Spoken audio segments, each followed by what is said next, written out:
Assalamu alaikum warahmatullahi wabarakatuh. Wa alaikum salam warahmatullahi wabarakatuh, shekhi wangu. Vipi hali shekhi wangu kipenzi? Namshukuru Allah subhanahu wa ta'ala, mambo si mabaya. Tunakuona unatoka Bukavu na kuja hapa kwetu Kindu.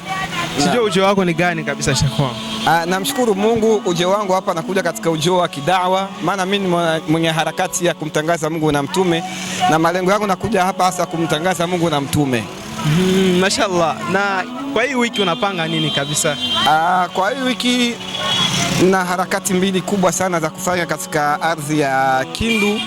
Cha kwanza nitasimama Ijumaa katika msikiti wa Tokolote ili kuweza kuwahubiria watu habari za zaka, faida kutoa zaka. Lakini mbalimbali na hapo nitakuwa na mada nyingine Jumamosi au Jumapili, Mungu akipenda, semina ambayo itafanywa Jumapili katika uwanja wa inasikumbuka uwanja huu unaitwaje? Mapo. Mapo. Hapo pengine Mungu akipenda tutakuwa katika uwanja wa Mapo. Naam. Na mashallah. Na ile semina utazungumzia nini kabisa? Naam, kwenye semina akipenda Mwenyezi Mungu utazungumzia watu kwa nini dua zetu hazikubaliki. Kwa sababu kuna watu wengi ambao wana katika moyo endapo wanapofanya dua, lakini akaona kwamba kuna cheleweshwa dua yake kuweza kukubaliwa, na mwingine dua isikubaliwe. Kuna sababu ambazo Mwenyezi Mungu anazungumzia ndani ya Qur'ani, na hiyo sababu ndio tunataka tuoneshe watu kwa nini dua zetu zinachelewa au kwa nini dua zetu hazikubaliki. Sasa unaweza tambia kwa sababu mmoja, kwanza kujua kama kule kwa Mapongo takuwa vitu vizuri sana, sababu mtazamaji wafaidike kidogo. Naam, kwa Mapopa atakuwa vitu vizuri kwa sababu tutatembelea mojawapo katika aya ambayo Mwenyezi Mungu anasema id'uni astajib lakum, niombeni nami nitakujibuni. Kwa ahadi ya Mungu sio ahadi ya uongo, lakini endapo utakuwa umemwomba Mungu dua yako itakubaliwa na Mungu amekuahidi kwamba ukimwomba atakujibu, unaweza ukawa na mashaka, je, Mungu kanidanganya au mimi ndo nimekosea? Kwa hiyo tutajua pale kwenye ukumbi wa Mapo kwa nini Mungu ametuahidi kwamba tukimwomba atatujibu, lakini bado mimi naomba hajanijibu. Kwa nini? Shida iko wapi? Ndio lengo na maksadi ya mjadala wetu ama semina yetu. Shukrani. Na tunasikia kama mnaandaa pia muhadhara. Naam. Itakuwa ni siku gani? Na wapi ndio itafanyika? Muhadhara tunaandaa kwa kweli wiki ijayo, baada ya wiki hii. Yaani tutaanza semina, lakini baada ya semina wiki ijayo tutakuwa na muhadhara. Na muhadhara tutaamua pamoja na Waislamu, ama tunafanyia kwenye tribune ama katika ile uwanja ambao unachunguzwa na Komiko.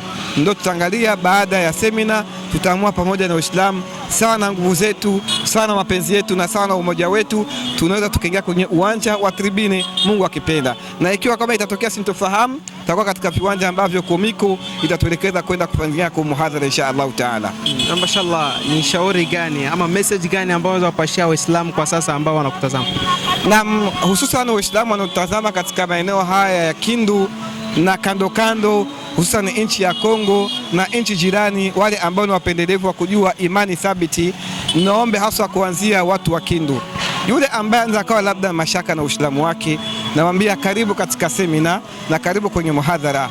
Naamini kwamba wewe ambaye ulikuwa na dukuduku kwenye imani yako, leo tunakuja kutoa kiu chako na kumaliza kiu ulichokuwa nacho dhidi ya huu Uislamu ambao umepata kwa Allah Subhanahu wa Ta'ala. Lakini vile vile yule ambaye ni Mkristo sio Muislamu, tunamwomba naye aje tukutane naye. Kama ni mchungaji yule ambaye anaona kwamba yuko tayari kupekua Biblia vitabu 66 chapter 1189 31,086 aya ndani ya Biblia, aje tukutane naye katika viwanja ili tuelezeane ukweli kuhusu Uislamu na ukweli kuhusu Bwana Mtume Muhammad sallallahu alaihi wasallam. Haya ndio na ujumbe nawaachia watu wa Kindu.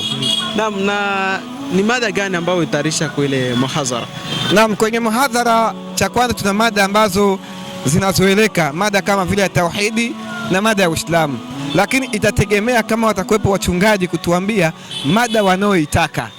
Kama wako tayari kupambana nasi, tutaenda nao katika mada wanaoitaka, lakini ili mradi tu watu waelimishwe kuhusikana na upweke wa Mwenyezi Mungu na imani ya mitume na manabii. Maana hapa leo Kindu kuna Ukristo na kuna Uislamu, na kila mmoja anajikokotea shuka kwamba yuko katika haki.